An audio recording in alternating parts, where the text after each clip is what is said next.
Tapi Pak, untuk kasus pencabulan ini, saya bisa bilang pencabulan ya, aksi tindak susila ini kan faktor-faktor lain itu sudah jelas tindakan pelanggaran kan ini ya, pelanggaran hukum. Apa masih dipertimbangkan lagi faktor mental dan lain-lain? Itu kan sudah tindak Ya itu pidana sudah itu jelas namanya. kan, sudah jelas. Sudah di PTDH. Sudah jelas tidak benar Oke. dia.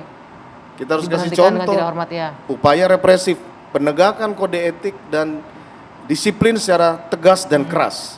Sudah disampaikan oleh Bapak Kapolri. Oke.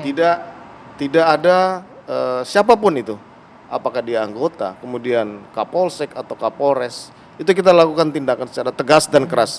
Ini sebagai upaya represif.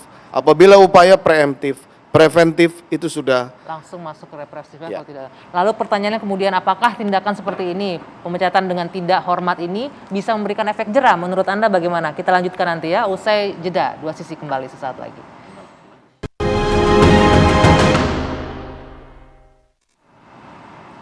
Saya lanjutkan kembali Dua Sisi. Saya ingin minta komentar dari Bung Johnson. Tadi dikatakan untuk kasus yang asusila di Medan itu sudah dilakukan pemecatan dengan tidak hormat. Pertanyaannya, apakah ini bisa memberikan efek jera untuk kedepannya bagi oknum-oknum lainnya misalnya?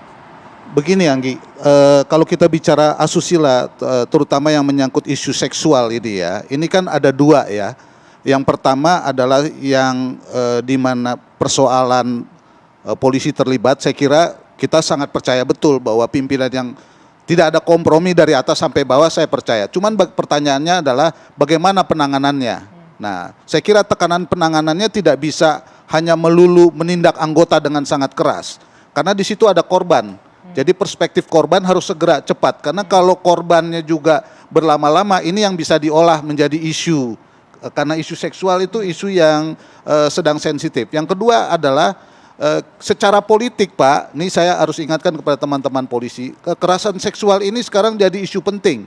Karena itu baik di internasional maupun di nasional, karena ada rancangan undang-undang dan lain sebagainya ya. Nah itu juga yang perlu diperhatikan betul. Tetapi kata kuncinya adalah respek terhadap korban. Respek terhadap korban, dan saya kira polisi bukan hal yang pertama, dia sudah cukup pengalaman. Tinggal pertanyaannya adalah bagaimana penanganan itu sungguh-sungguh melahirkan empati terhadap korban, sehingga itu tidak jadi titik kampanye, itu tidak jadi titik yang mencari kesalahan polisi. Dan kebetulan polisinya juga memang belum terlampau berpengalaman, karena bawaan dari kasus ini di seluruh dunia, kasus ini memang rumit dan sulit untuk diselesaikan. Tapi bukan berarti tidak, karena kalau polisi tidak memperhatikan, dia akan terjebak di isu ini, dan itu akan menjadi bola liar.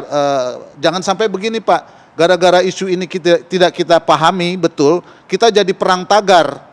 Jangan sampai begitu. Kalau begitu caranya, polisi dihadap-hadapkan pada masyarakat di media sosial. Saya nggak mau itu. Padahal polisi sudah bekerja keras membenahi ini semua dengan segala macam ketegasannya. Gitu Anggi. Pak Sambo, perspektif korban juga harus diperhatikan karena ini isu sensitif, dan juga bagaimana respek terhadap korban. Penyelesaiannya untuk korban, tidak hanya tindakan tegas kepada pelaku atau oknum pelakunya saja. Ya, dalam proses penyidikan Polri sudah bekerja sama dengan stakeholder terkait. Ada P2, TP2A, bagaimana rehabilitasi terhadap korban.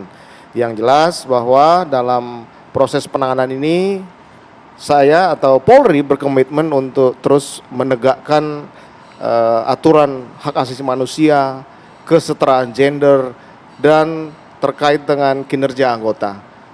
Kami sebagai penerus Polri akan terus berkomitmen seperti itu Pak, sehingga kita harus bisa